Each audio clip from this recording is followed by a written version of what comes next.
काल आपण DHS related live session घेतलं होतं क्वेश्चन आन्सरचं. तर काही क्वेश्चन राहिले होते ते आज सेकंड पार्ट बनवतो आहे. आणि याच्या व्यतिरिक्त काही असतील तुमचे आणखीन डाऊट्स काही क्वेश्चन असतील तर कमेंट सेक्शनमध्ये टाका, ते आपण नेक्स्ट पार्टमध्ये घेऊ. फर्स्ट क्वेश्चन बघू, अटेस्टेड आणि सेल्फ अटेस्टेडमध्ये फरक काय? अटेस्टेड म्हणजे आधी आपण एखाद्या ऑथोराइज पर्सनकडून ते डॉक्युमेंट व्हेरीफाय करून घेतो, ऑथोराइज्ड करून अटेस्टेड करून घेत होतो. तर आता त्याची काही गरज नाही. आता तुम्ही स्वतः सेल्फ अटेस्टेड करू शकता. सेल्फ अटेस्टेड कसं करतात तर वरी तुमचं नाव वर तुमची सगळ्यात पहिलं साईन करायची. ठीक आहे, सगळ्यात पहिलं वरी तुमची साईन करायची, त्याच्या खाली डेट टाकायची आणि खाली सेल्फ अटेस्टेड लिहायचं. ठीक आहे, बस झालं, सेल्फ अटेस्टेड संपलं. कुठल्या आता पर्सनची ऑथोराइज पर्सनची काही गरज नाही अटेस्टेड करण्यासाठी. तुम्ही स्वतः अटेस्टेड करू शकता, डॉक्युमेंट व्हेरीफाय करू शकता की हां हे माझंच डॉक्युमेंट आहे. त्याला म्हणायचं सेल्फ अटेस्टेड. ठीक आहे, ते कसं करायचं ते पण सांगितलं. साईन, डेट, सेल्फ अटेस्टेड लिहायचं, संपला विषय. ठीक आहे, चल नेक्स्ट.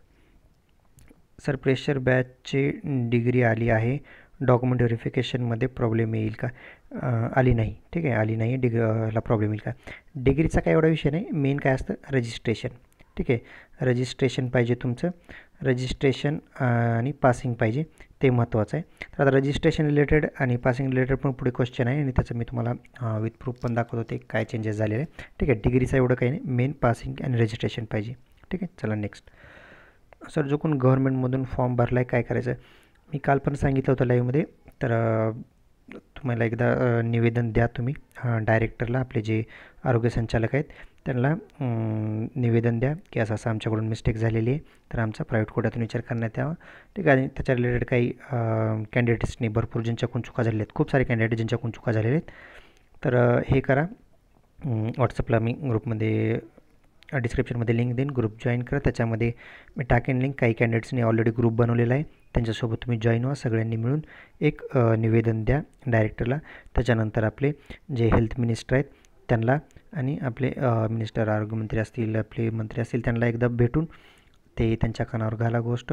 बघा, एकदा प्रयत्न करून बघा. कारण कसं आहे, तुमचं फॉर्म चुकीचा भरला, ह्याला ते ॲक्सेप्ट तर करणार नाही सरळ. तुम्हाला समजा DVमध्ये क्लिअरली ते रिजेक्ट करतील. पण एकदा असंही तसंही गेलेलं आहे तर एकदा प्रयत्न करून बघा. ठीक आहे, क्लिअरली सोडून देण्यापेक्षा एकदा प्रयत्न करून बघा. तर व्हॉट्सअप ग्रुप जॉईन करा, त्याच्यामध्ये सर्वजण एकत्र येऊन बघा, एकदा प्रयत्न करून बघा. ठीक आहे, तेवढाच ऑप्शन आहे, दुसरं काही करू शकत नाही तुम्ही. आता त्याच्यामध्ये चेंजेस तर करू शकत नाही. तर शेवटी एकदा ते प्रयत्न करून बघा तुम्ही. नेक्स्ट. सर चुकून गव्हर्नमेंटमध्ये फॉर्म भरला आहे, प्रॉब्लेम येईल का? हां, येतो प्रॉब्लेम तर येणार. डॉक्युमेंट व्हेरिफिकेशनला तुम्हाला रिजेक्ट करतील. तर मी आता जसं सांगितलं तसं तुम्ही जे आहेत कॅन्डिडेट्स ते सर्वांनी एकत्र येऊन ते काय करायचं कसं करायचं मी ऑलरेडी सांगितलेलं आहे. तर तुम्ही ते ग्रुप जॉईन करून सर्वजण मिळून एकदा बघा प्रयत्न करून. हॅलो सर, SC जनरलमध्ये फक्त मेल कॅन्डिडेट्सच असतात की फिमेल पण असू शकतात? कारण फिमेल रिझर्वेशनसाठी वेगळ्या सीट्स आहेत. हां, SCमध्ये मेल फिमेल बोथ आहेत, पण ते एकमेकात येणार नाहीत. ठीक आहे, तुमच्या जागा तुम्हाला फिमेलसाठी सेपरेट 90% आणि मेलसाठी सेपरेट 10% जागा दिल्या. त्याच्यामुळे इकडली फिमेल मेल कॅन्डिडेट्सच्या जागेमध्ये किंवा मेल इकडं फिमेलच्या जागेमध्ये बिलकुल येणार नाही. ठीक आहे, तुमचं सेपरेट मेरिट लागेल. मेल कॅन्डिडेटचं फर्स्ट, सेकंड, थर्ड, फोर्थ तुमचं मेरिट लागेल आणि फिमेलचं पण त्यांचं सेपरेट लागेल. त्याच्यामुळं SC कॅटेगरीमध्ये फिमेल आहेत का? असतील ना, फिमेल आहेतच ना, पण ते तुमची जागा नाही घेणार. ठीक आहे, मेल कॅन्डिडेटची जागा नाही घेणार आणि तुम्ही त्यांची नाही घेऊ शकत. ठीक आहे. नॉर्मलायझेशन नेमकं झालं कसं? माझं फ्रेंड आणि मी एकाच शिफ्टला होतो, त्याचे 4 मार्क्स वाढले आणि माझे फक्त 0.13 मार्क्स वाढले. असं कसं पॉसिबल आहे? खूप लोकांचं असं झालं आहे. हे बघा, नॉर्मलायझेशन हे इंडिव्हिज्युअल होतं. ठीक आहे, नॉर्मलायझेशन हे इंडिव्हिज्युअल होतं, प्रत्येकाचं वैयक्तिक होतं. शिफ्ट वाईज नॉर्मलायझेशन होत नाही. ठीक आहे, तर त्याच्यामुळं असा अर्थ होत नाही की एखाद्या शिफ्टचा ॲव्हरेज काढलं आणि त्याच्यामध्ये 3 मार्क वाढले तर त्या शिफ्टमधल्या प्रत्येकाला 3 मार्क वाढले, असं नाही. तुम्ही एका शिफ्टमध्ये जरी दिली असेल एक्झाम, तुमचं प्रत्येकाचं इंडिव्हिज्युअल नॉर्मलायझेशन होतं, त्याच्यामुळे प्रत्येकाचे मार्क वेगळे आहेत. कुणाचा 1 मार्क वाढेल, कुणाचा 2, कुणाचे 3, कुणाचे 4, कुणाचे पॉईंटमध्ये कमी जास्त होतील, कुणाचे कमी होतील, कुणाचे जास्त. ठीक आहे, एका शिफ्टमध्ये पेपर दिला म्हणजे सर्वांचे मार्क सेम वाढले पाहिजे किंवा सेम कमी झाले असं बिलकुल होत नाही. ठीक आहे, त्याच्यामुळे ते चेंजेस झालेले आहेत. तुम्ही एका शिफ्टमध्ये पेपर दिला आहे याचा काही हे नाही, म्हणजे त्याच्याने काही फरक पडत नाही. नेक्स्ट. एका बॉन्डवर स्पेलिंग मिस्टेक आहे, तेवढे डॉक्युमेंट लिहून द्यायचे का? मग बॉन्डवर डॉक्युमेंट्स म्हणायचं असेल तुम्हाला, म्हणजे डॉक्युमेंट्सवर स्पेलिंग मिस्टेक असेल तर हां तुम्ही बॉन्डवर लिहून द्यायचं तुमची जी काही स्पेलिंग मिस्टेक आहे ते एक बॉन्ड करून द्या त्यांना डॉक्युमेंट व्हेरिफिकेशनच्या वेळेस, काही प्रॉब्लेम नाही. सर रजिस्ट्रेशन नसेल तर वेळ मिळेल का? हां, तर आता रजिस्ट्रेशन रिलेटेड खूप सारं काही क्वेरीज आहेत, क्वेश्चन येत आहेत. तर मी तुम्हाला दाखवतो रजिस्ट्रेशनचं ह्याच्या आधी झालेलं आहे आतापर्यंत, की जी कट ऑफ डेट आहे फॉर्म भरण्याची जी लास्ट डेट आहे त्या डेटच्या आधीचं रजिस्ट्रेशन पाहिजे, नाही तर क्लिअरली रिजेक्ट करतात. ठीक आहे, याच्या आधी केलेले आहेत. ठीक आहे, याच्या आधी रजिस्ट्रेशन नसेल तर क्लिअरली फॉर्म भरताना तर रिजेक्ट केलेलं आहे. पण एक नोटिफिकेशन बघितलं मी, आपलं DHS आलेलं आपले, ॲक्च्युली त्यांनी ते नंतर चेंज केलं बहुतेक, साईटहून काढून घेतलं. तुम्हाला 2 नोटिफिकेशन होतं, हे बघा, हे DHSचं हे फर्स्ट आलेलं नोटिफिकेशन आणि सेम हे नोटिफिकेशन जे आत्ता साईटवर आहे, दोन्ही सेम आहेत. ठीक आहे, डिक्टो सेम आहेत. फक्त चेंज काय आहे बघा याच्यामध्ये, त्या एका पॉईंटमुळे तुम्हाला भेटू शकतो chance.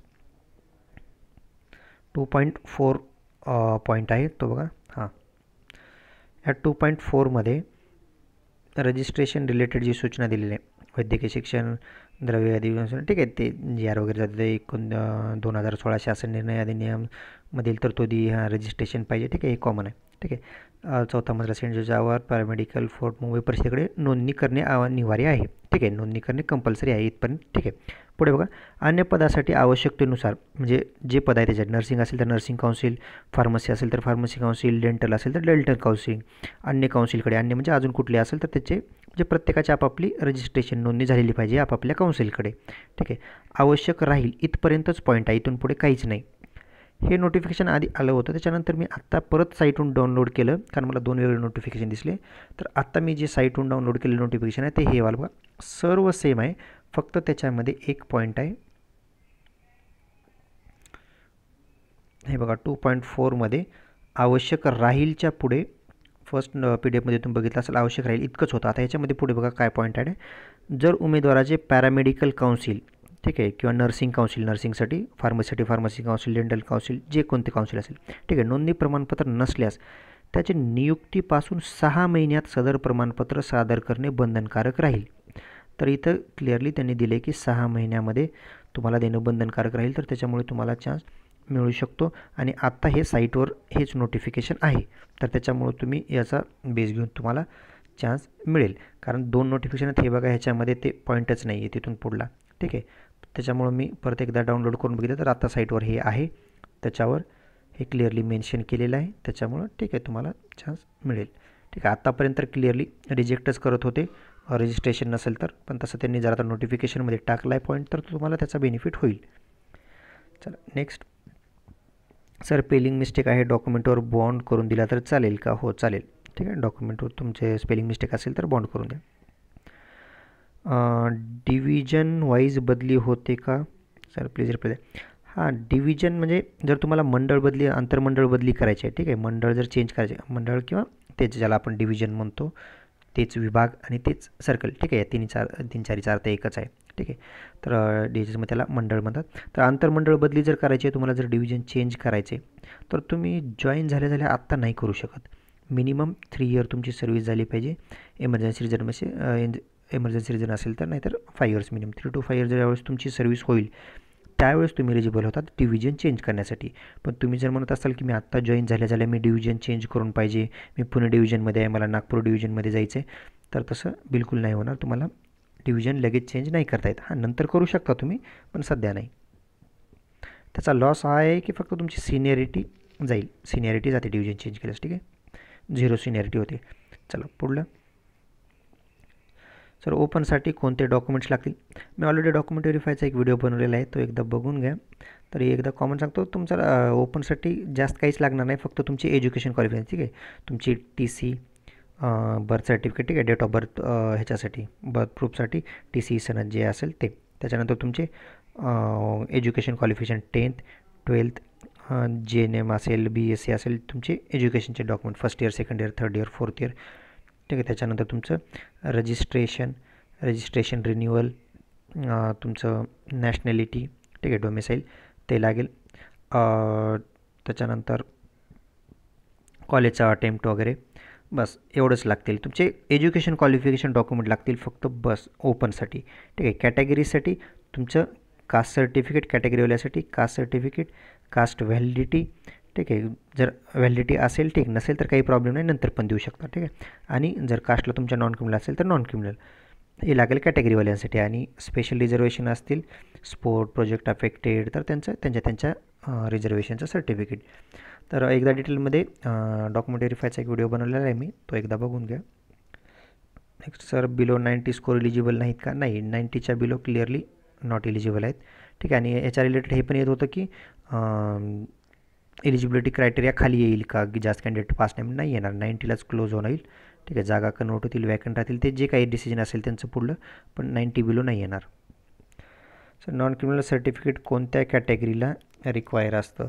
Non criminal SC ST आणि ओपन सोडून, ठीक आहे, बाकीच्या कॅटेगरीला आणि हां EWS एक सोडून त्यांना पण नॉन क्रिमिनल असतं.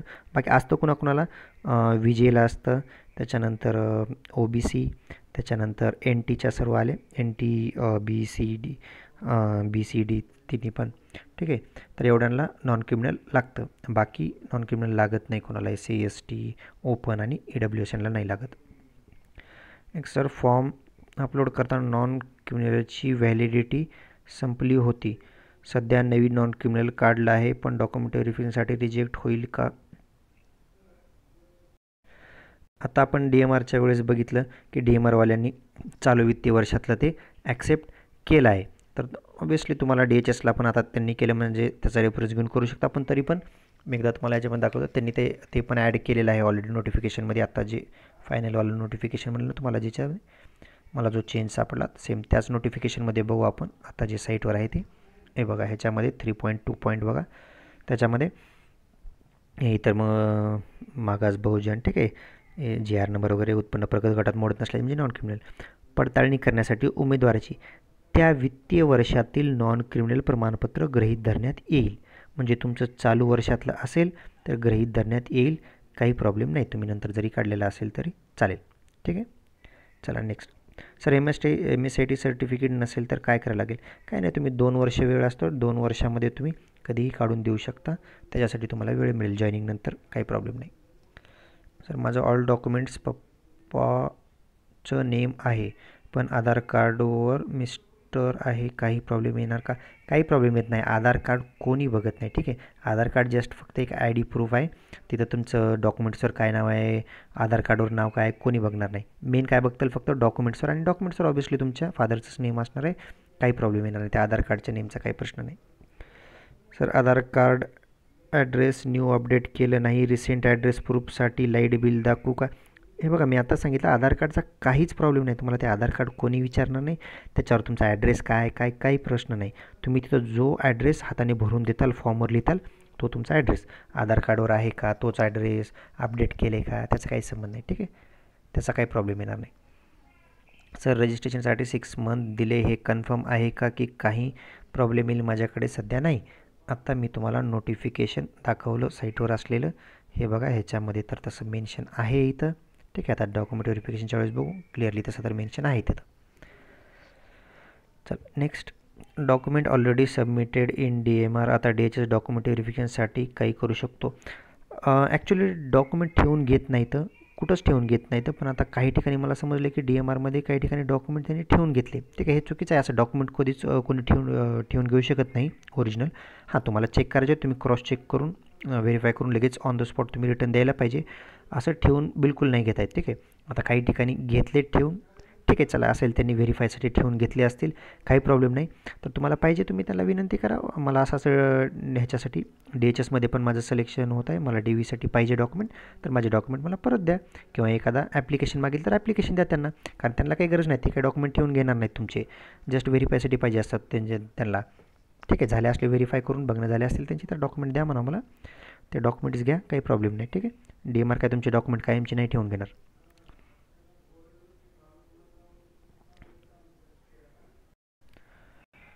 ठीक आहे. तर इतके क्वेश्चन होते. तर याच्या व्यतिरिक्त आणखीन काही तुमचे क्वेश्चन असतील तर कमेंट सेक्शनमध्ये टाका, ते नेक्स्ट व्हिडिओमध्ये आपण ॲड करू.